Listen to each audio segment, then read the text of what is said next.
चार युग में कैसे हुई लड़ाई, क्यों भगवान शिव को करना पड़ा न्याय। ये कहानी बहुत ही रोचक है। दोस्तों, वीडियो शुरू करने से पहले एक छोटा सा निवेदन है कि कमेंट में हर हर महादेव अवश्य लिखें। ये कहानी है सतयुग, त्रेता, द्वापर और कलयुग, चार युगों की। एक समय की बात है, चारों युग यानी चारों भाई एक साथ बैठे हुए थे। तब आपस में चारों में वाद विवाद होने लगता है।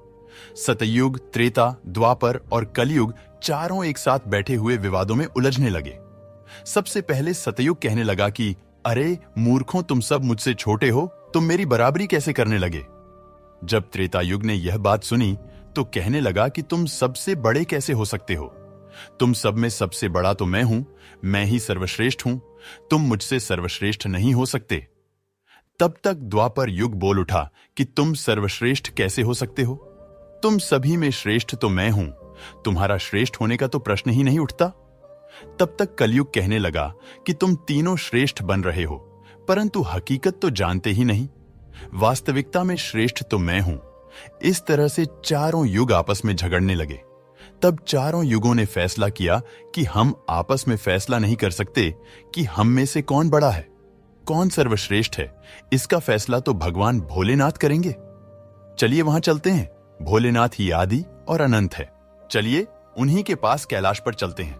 वही हमें बताएंगे कि हम में कौन बड़ा है और कौन छोटा है। इसका निर्णय स्वयं भगवान शंकर करेंगे। इसका निर्णय हम नहीं कर सकते।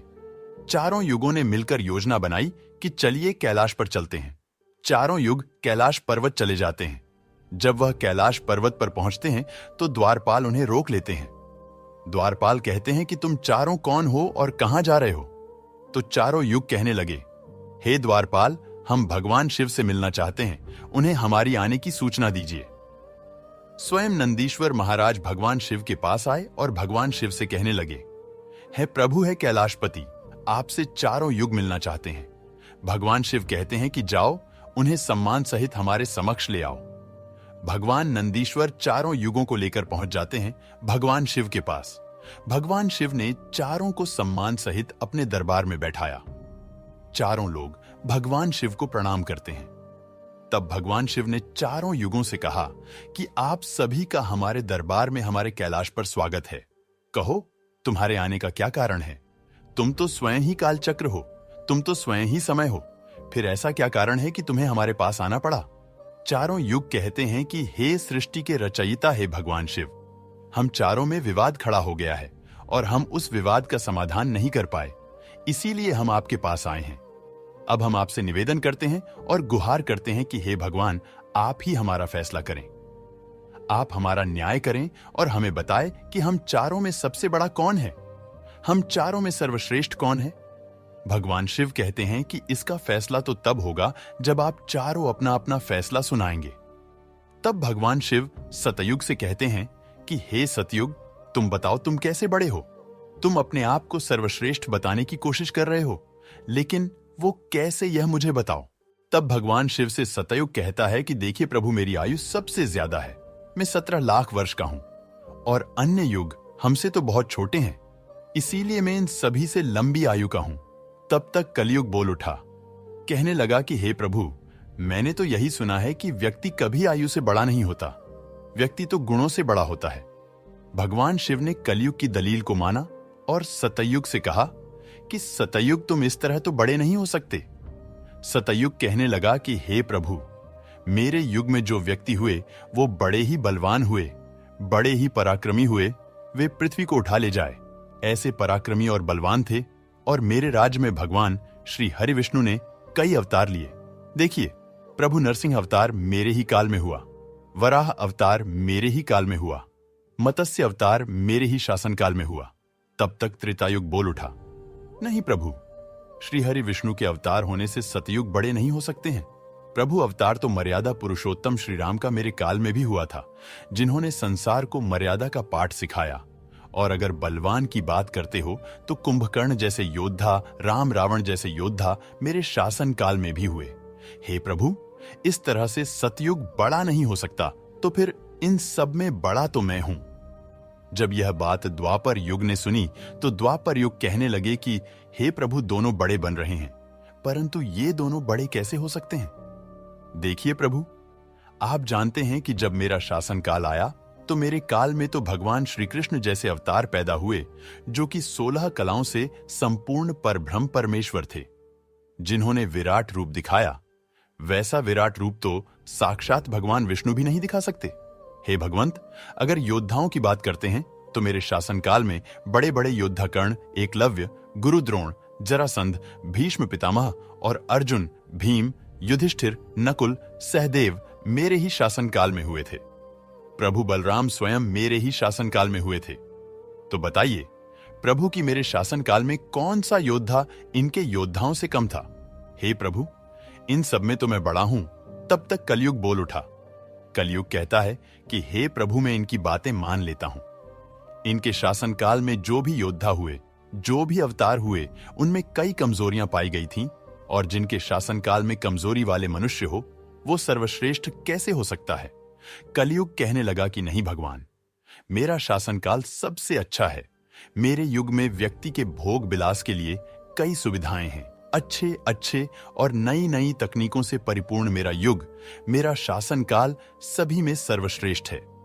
जब भगवान शिव ने चारों युग, सतयुग, त्रेता, द्वापर और कलयुग की वाणी सुनी, चारों के उत्तर सुने, चारों की बहस सुनी, तो भगवान शिव अपने मन में विचार करने लगे और सोचने लगे कि इनका फैसला कैसे किया जाए।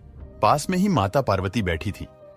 माता पार्वती कहती है कि हे प्रभु, अगर आप ही इनका फैसला नहीं कर पाए तो फिर इनका फैसला कौन करेगा? फिर तो चारों भाई आपस में ही मर जाएंगे। हे महादेव, इसीलिए आप ही इनका फैसला कीजिए। सभी देवता मिलकर भगवान शिव से कहने लगे कि हे भोलेनाथ, आप ही इनका फैसला करें, नहीं तो चारों युग अगर आपस में लड़ने लगे तो फिर क्या होगा? सृष्टि का कालचक्र रुक जाएगा, समय का प्रवाह रुक जाएगा। भोलेनाथ, आप ही कुछ कीजिए। भगवान शिव कहते हैं कि ठीक है, मैं समस्त गणों की बात मानता हूं। मैं इन चारों युगों का फैसला करूंगा। भगवान शिव ने चारों लोगों से कहा कि चलो ठीक है, मैं तुम चारों की परीक्षा लूंगा, और जो परीक्षा में सफल हुआ वही सबसे बड़ा होगा। सतयुग बोल उठा कि है भगवंत, आप जो चाहे वह परीक्षा ले लीजिए, लेकिन सबसे बड़ा तो मैं ही रहूंगा। कलयुग कहता है, हे प्रभु, हम भी परीक्षा देने के लिए तैयार है, आप तो बस परीक्षा लीजिए। चारों युग परीक्षा देने के लिए तैयार हो जाते हैं। भगवान शिव ने 100 टन वजन का एक लोहे का परसा लिया और कैलाश पर्वत के नीचे एक तलहटी में रख दिया, और उस परसा के पास में ही एक चावल का ढेर लगा दिया। भगवान शिव ने चारों युगों को बुलाया और कहा कि तुम चारों की परीक्षा अभी हो जाएगी। भगवान शिव सतयुग से कहते हैं कि सतयुग, मेरे 500 गण यहां बैठे हैं और इस परसा में रखे हुए चावल को बनाना है, तो इन चावलों को तुम्हारे युग का व्यक्ति ही बनाएगा, और मेरे यहां जितने गण हैं वो सब भोजन करेंगे। भगवान शिव कहते हैं कि हे सतयुग, तुम तुम्हारे युग का व्यक्ति बुलाओ और उसे भोजन बनाने के लिए भेज दो। हम सभी लोग यहां खड़े होकर देख रहे हैं। जब भगवान शिव की बात सतयुग ने सुनी तो एक बहुत बड़ा बलवान योद्धा सतयुग ने बुलाया और कहा कि जाओ बेटे, इस परसा में चावल बनाओ और बना करके भगवान शिव के इन सभी गणों को भोजन कराओ। अपने महाराज का आदेश सुनकर के सतयुग का आदमी चलता है और वहां आकर के देखता है कि उस परसे का भार 100 टन से ऊपर है, हजारों मन से ऊपर का परसा है। पर वह तो सतयुग के युग का व्यक्ति था, वह बड़ा ही बलवान था। उसने एक बहुत बड़ी भट्टी खोदी। भट्टी खोदने के बाद पेड़ों को तोड़ करके लाया और उसने अग्नि जलाई।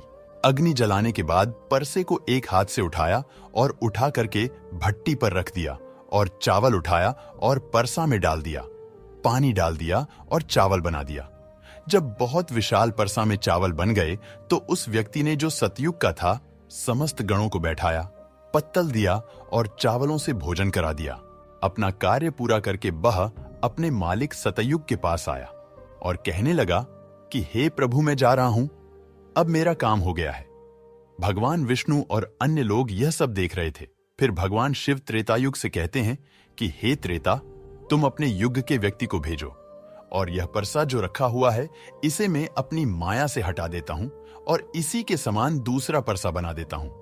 अब तुम अपने युग के व्यक्ति से इस चावल को बनवाओ और मेरे 500 गणों को भोजन करवाओ।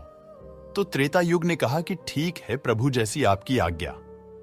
त्रेता युग ने भी अपना एक महान योद्धा कुंभकर्ण जैसा बलवान प्रकट किया और उसको आदेश दिया कि जो तलहटी में नीचे हजारों टन का परसा रखा हुआ है, इसमें हजारों मन जो चावल रखा है उसे बनाना है, पकाना है, और जब चावल पक करके तैयार हो जाएं तो इन 500 गणों को खाना खिलाना है। त्रेता युग का व्यक्ति भी बड़ा ही बलवान था। वह उस परसे के पास आया, पास में एक भट्टी खोदी और उस परसे को दोनों हाथों से उठा करके भट्टी पर रख दिया और ऊपर से रखने के बाद अग्नि जलाई और अग्नि जलाकर उसमें चावल डाला, पानी डाला, चावल पक करके तैयार हो गए। त्रेता युग के व्यक्ति ने जो भगवान शिव के गण थे उन सबको खाना खिलाया और भोजन करने के बाद सभी गण वापस कैलाश पर्वत पे आ गए। भगवान शिव ने फिर अपनी शक्ति से उस परसे को हटा दिया। अब भगवान शिव द्वापर युग से कहते हैं कि द्वापर, ये दोनों युग अपनी अपनी परीक्षा दे चुके हैं, अब तुम्हारी बारी है। देखिए, इनता ही बड़ा परसा उस तलहटी में दिखाई दे रहा है और हजारों मन चावल रखे हुए हैं और तुम्हें मेरे 1500 गणों को भोजन कराना है। द्वापर कहने लगा कि ठीक है प्रभु, आपकी जैसी इच्छा मैं पूरा प्रयत्न करूंगा कि मेरे युग का जो व्यक्ति है आपके सभी गणों को खाना खिला सकें। वहां पर द्वापर युग ने भी एक भीम जैसे अवतार वाला बड़ा ही ताकतवर बलवान व्यक्ति को बना करके खड़ा कर दिया और उससे कहा कि जाइए, देखिए तलहटी में परसा रखा हुआ है, वहां रखे परसे में उस चावल को बनाना है और बनाकर इन सभी गणों को भोजन कराना है। वह व्यक्ति कहता है कि ठीक है प्रभु, जैसी आपकी आज्ञा। द्वापर युग का व्यक्ति चला जाता है। वह देखता है कि परसा आकार में बड़ा है, उठाने में ताकत लगानी पड़ेगी। उसने भट्टी खोदी और लकड़ियों की व्यवस्था की और उस परसे को दोनों हाथों से उठाया, क्योंकि उसे सतयुग और त्रेता युग के व्यक्ति आराम से उठा सकते थे, लेकिन उसे बहुत ताकत लगानी पड़ी। पूरी ताकत लगाकर उसने उस परसे को उठाया और उठा करके जैसे तैसे खींचकर नीचे अग्नि जलाई और उसमें चावल डाल दिए, और जब चावल पक गए तो भगवान शिव के उन सभी गणों को भोजन कराया। खाना खिलाने के बाद वह द्वापर युग का व्यक्ति अपने मालिक के पास आता है और कहता है कि प्रभु, मैंने अपना काम कर दिया। वहां पर द्वापर युग उससे बहुत खुश हुआ और कहा, शाबाश, अब तुम जा सकते हो। अब भगवान शिव कहते हैं कि हे कलयुग, अब तुम्हारी बारी है। जो परसा तुम देख रहे हो उसका वजन कम नहीं होगा, उसका वजन उतना ही रहेगा, हजारों टन। लेकिन जब तुम्हें परीक्षा देनी है तो मानने को तैयार नहीं थे कि तुम सबसे छोटे हो, लेकिन तुमने तो माना नहीं।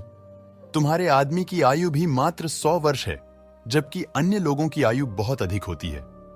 सतयुग के मनुष्य की आयु 1,00,000 वर्ष होती थी, त्रेता युग में 10,000 वर्ष होती थी और द्वापर युग में 1,000 वर्ष होती थी। और हे कलयुग, तुम्हारे शासन में मात्र 100 वर्ष ही है और तुम्हारा आदमी भी छोटा है। जब भगवान शिव की बातें कलयुग ने सुनी तो कलयुग कहता है कि प्रभु ठीक है, मैं आपकी बात मानता हूं, लेकिन पहले ही आप मुझे इस तरीके से हताश मत कीजिए। प्रभु, आप तो एक न्याय करते हैं, सबको मौका दिया जा रहा है, हम भी परीक्षा देकर देखेंगे। यदि हमसे नहीं हो पाया तब जाकर हम मानेंगे। भगवान शिव कहते हैं ठीक है, तुम अपना आदमी बुला लो। फिर भगवान शिव कहते हैं कि यह परसा देख रहे हो, हजारों टन का है, वहां चावल रखा है, यह हजारों किलो टन का परसा है और इसमें इतने सारे चावल रखे हुए हैं, तुम्हारा व्यक्ति क्या करेगा? कलयुग कहता है कि ठीक है प्रभु, आप मेरा तमाशा तो देखिए। तीनों युग हंसने लगे। भगवान शिव भी उसकी बात को सुनकर अचंभित थे। भगवान शिव सोच रहे थे कि क्या कलयुग का व्यक्ति इतने हजारों किलो टन के परसे को उठा पाएगा? कलयुग ने बड़े ही बुद्धिमान व्यक्ति को पैदा किया। बड़ा ही तीव्र व्यक्ति था, बहुत ज्यादा सोचने वाला व्यक्ति था। सभी गुणों से संपन्न व्यक्ति को कलयुग ने पैदा किया और पैदा करके व्यक्ति से कहा कि बेटे, तुम्हें अपनी शक्ति दिखानी है, परीक्षा का समय है। यदि तुम इसमें असफल हो गए तो मैं सबसे छोटा हो जाऊंगा। वह व्यक्ति अपने महाराज से कहता है कि महाराज, आप इस एक परसा की बात करते हैं, ऐसे हजारों परसा हमारे सामने हो तो भी परेशानी नहीं है। जब उस व्यक्ति की बात को तीनों लोगों ने सुना तो वह हंसने लगे। कहे रहे थे कि छोटा सा व्यक्ति जिसकी लंबाई मात्र 3 हाथ है, यह क्या करेगा, जबकि हमारे युगों के मनुष्यों की लंबाई तो बहुत हुआ करती थी। ये बात बिल्कुल सच है। सतयुग के लोगों की लंबाई 21 हाथ और त्रेता युग के व्यक्ति की लंबाई 14 हाथ और द्वापर युग के व्यक्ति की लंबाई 7 हाथ थी और कलयुग के व्यक्ति की लंबाई लगभग 3 हाथ होती है। तीनों युग बड़ी जोर जोर से हंस रहे थे। कलयुग कहता है कि आप बस देखते रहिए, मैंने अपने लड़के को भेज दिया है। कलयुग का आदेश पाकर के वह कलयुग का तीव्र बुद्धि वाला व्यक्ति उस तलहटी में आया। तलहटी में आकर उसने देखा कि परसे का वजन तो बड़ा ही विशाल है, मैं इसे उठा नहीं पाऊंगा। तो उस व्यक्ति ने दिमाग लगाया, उस परसे के नीचे मिट्टी खोदना शुरू कर दिया। परसा तो उसने हिलाया भी नहीं और उसके नीचे भट्ठी खोदकर तैयार कर दी। लकड़ियों की व्यवस्था करने में उसे तब थोड़ा सा भी समय नहीं लगा, क्योंकि लकड़ियां वहीं रखी हुई थीं। उसने उन लकड़ियों को उठा लिया और उस भट्ठी में आग जला दी। परसे में चावल डाला, पानी डाला और बस कुछ ही समय में चावल पक करके तैयार हो गए। वह कलयुग का व्यक्ति कितना दिमाग वाला था, उसने कुछ भी नहीं किया। परसे के नीचे भट्ठी खोदी और उसमें आग जला दी, चावल को डाल दिया और चावल में पानी डाला और चावल पक भी गया। जब चावल पक गए तो भगवान शिव के गणों को एक कतार में बैठा दिया। उन गणों से कहा कि आप मेरा साथ दें और आप इस चावल को आपस में परोस दीजिए। भगवान शिव के 4 विशाल गण चलते हैं और उन चावलों को बाल्टियों में भर भर के सभी गणों को परोस दिया। तब कलयुग कहता है कि अब आप सब भोजन कर सकते हैं। भगवान शिव के सभी गण खुशी खुशी भोजन करते हैं। कलयुग के मनुष्य ने उन 4 शेष बचे गणों को भी भोजन कराया। भोजन कराने के बाद उस परसे को साफ किया और परसा वहीं छोड़ दिया और उसका काम पूरा हो गया। वो अपने महाराज कलयुग के पास आया और आकर के कलयुग से कहा कि हे प्रभु, मैंने आपका काम कर दिया है। कलयुग बहुत खुश था, कहने लगा, शाबाश, आपने मेरी लाज रख ली, आपने मेरी परीक्षा पास कर ली। भगवान शिव और तीनों युग देखकर अचंभित रह गए। कलयुग कहने लगा कि हे भगवान शिव, अब आप निर्णय कीजिए कि हम में से बड़ा कौन है। भगवान शिव मन में विचार करने लगे और सोच करके जवाब दिया। भगवान शिव कहते हैं कि मैंने तुम चारों की परीक्षा देखी। जब सतयुग का व्यक्ति आया तो उसने अपनी ताकत लगाई और ताकत लगा के परसे को उठा करके अग्नि पे रख दिया और स्वयं ने ही मेरे सभी गणों को चावल परोसा। जब त्रेतायुग की बारी आई तो उस व्यक्ति ने भी बिल्कुल ऐसा ही किया। परसे को उठाया, भट्ठी पर रखा, उसमें चावल डाला, पानी डाला और उसे पकाया और सबको खिलाया। और इसी तरीके से द्वापर युग के व्यक्ति ने भी किया। परंतु आपने देखा कि मात्र 3 हाथ का व्यक्ति, इसकी बुद्धि देखिए कितना विशाल परसा था, शायद उसे हिला भी नहीं सकता था। उसने उस परसे में चावल बना लिया। मेरे इतने गण थे कि अगर वो बाल्टियों से परोसता तो वो शायद परेशान हो जाता। तो देखिए, उसने उनमें से ही 4 गण अपनी सहायता के लिए बुलाए और चारों गणों से भोजन परोसवाए और स्वयं बैठा रहा। यह तो बड़ा बुद्धिमान व्यक्ति हुआ। यह तो बड़ा ही बुद्धिमान युग हुआ। भगवान शिव कहते हैं कि कलयुग बड़ा ही बुद्धिमान व्यक्तियों का युग होगा। इसमें मशीनों का आविष्कार होगा, बड़े बड़े दिमागधारी होंगे। भगवान शिव कहते हैं कि तुम सब युग जैसा शासन करते आए हो। ठीक है, माना तुम्हारे युगों में मनुष्य धार्मिक हो, लेकिन तुम्हारे युग के व्यक्तियों में बुद्धि का अभाव था। उन्होंने कभी अपनी बुद्धि का उपयोग नहीं किया। नहीं तो कुंभकर्ण, रावण, इनके जैसे महान योद्धा जिनको मारने के लिए स्वयं भगवान अवतार ले लेकर आए, और वे इतना मूर्ख थे, यह नहीं जान सके कि यह भगवान है, यह सृष्टि के रचनाकार हैं, और उनसे युद्ध किया और सभी के सभी मारे गए। कलयुग के व्यक्ति को देखो आप, वो कितना बुद्धिमान है, और आगे आने वाले युगों में, आगे आने वाले कलयुग के राज में वैसे ही बुद्धिमान व्यक्ति देखने को मिलेंगे। तो भगवान शिव ने फैसला किया कि तुम चारों में सबसे बड़ा कलयुग होगा। कलयुग मशीनों का युग होगा। कली का नाम है मशीन और युग माने समय। कलयुग मशीनों का समय होगा। इस समय बड़ी बड़ी मशीनों का आविष्कार होगा, जो कि सतयुग, त्रेतायुग और द्वापर युग में नहीं हो पाएगा। भगवान शिव की बातें सुनकर वह चारों युग भगवान शिव की बात मान लेते हैं और चारों युग अपने अपने धामों को और अपने अपने राज्यों को लौट जाते हैं। इस प्रकार भगवान शिव ने चारों युगों का फैसला किया। दोस्तों, उम्मीद करता हूं जानकारी आपको पसंद आई होगी। अगर वीडियो पसंद आया हो तो दोस्तों कमेंट बॉक्स में हर हर महादेव जरूर लिखे। मिलते हैं आपसे अगले वीडियो में।